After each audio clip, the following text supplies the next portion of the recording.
नमस्कार, आप देख रहे हैं बेजोड़ रत्न चैनल और मैं आपका अपना कुलदीप अवस्थी। आज बात करते हैं अरविंद केजरीवाल और दिल्ली के शराब घोटाले की, क्योंकि उसने तो आम आदमी पार्टी को दिल्ली से बेदखल कर दिया। इसकी पूरी कहानी पर एक नज़र डाल लेते हैं। दिल्ली की राजनीति में हाल के वर्षों में एक बड़ा विवाद, जिसे शराब घोटाले के नाम से जाना गया, हुआ। यह मामला आम आदमी पार्टी की सरकार द्वारा लाई गई नई आबकारी नीति से जुड़ा हुआ है, जिसके कारण दिल्ली के मुख्यमंत्री अरविंद केजरीवाल भी प्रवर्तन निदेशालय और केंद्रीय जांच ब्यूरो की जांच के घेरे में आ गए हैं।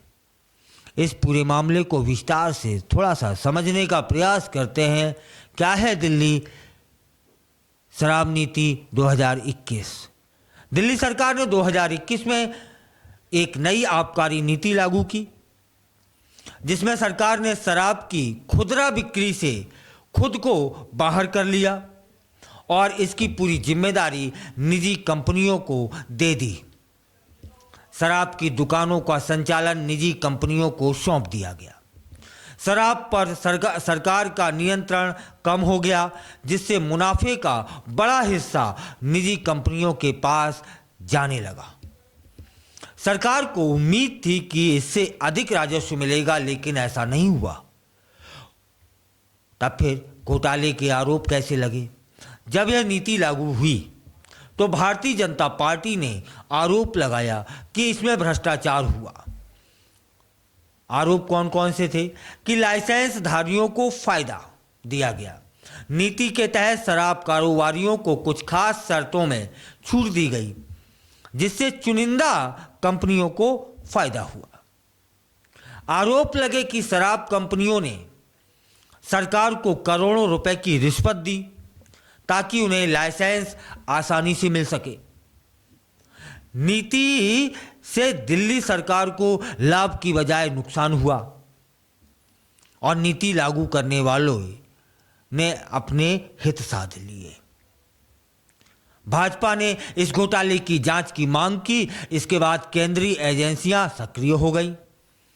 सीबीआई ने दिल्ली के पूर्व उप मुख्यमंत्री मनीष सिसोदिया को मुख्य आरोपी बनाया और उन्हें गिरफ्तार कर लिया। ईडी ने मनी लॉन्ड्रिंग का केस दर्ज किया और आरोप लगाया कि शराब कंपनियों ने आप नेताओं को रिश्वत दी। कई आप नेताओं से पूछताछ हुई और कईयों की गिरफ्तारियां हुई।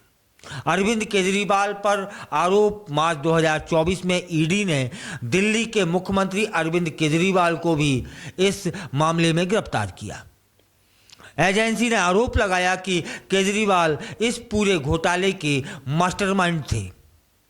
उन्होंने निजी कंपनियों को फायदा पहुंचाने में भूमिका निभाई थी। केजरीवाल ने आरोपों को राजनीति से प्रेरित बताया और कहा कि केंद्र सरकार विपक्ष को दबाने के लिए जांच एजेंसियों का दुरुपयोग कर रही है। फिर केजरीवाल की गिरफ्तारी के बाद आपने इसे लोकतंत्र पर हमला भी बताया। दिल्ली सरकार पर संकट भी गहराया, क्योंकि मुख्यमंत्री की अनुपस्थिति में प्रशासन कैसे चलेगा, इस पर बहस वहाँ चालू हो गई। खैर, ये एक पूरी प्रक्रिया है, आप सभी जानते होंगे। विपक्ष का क्या कहना है कि आपने शराब नीति बनाकर भ्रष्टाचार किया, जबकि आपने केंद्र सरकार की साजिश बताया। अब आगे क्या होगा? केजरीवाल कानूनी लड़ाई लड़ रहे हैं और जमानत पर हैं। ईडी और सीबीआई जांच भी जारी रखे हुए हैं और इस मामले में अभी और भी कुछ हो सकता है, कहा नहीं जा सकता। फिलहाल यह घोटाला दिल्ली की राजनीति में एक बड़ा मोड़ साबित हुआ। अब देखना यह होगा कि जांच एजेंसियों के आरोपों पर अदालत का क्या फैसला होगा और इससे आम आदमी पार्टी कितनी प्रभावित होगी।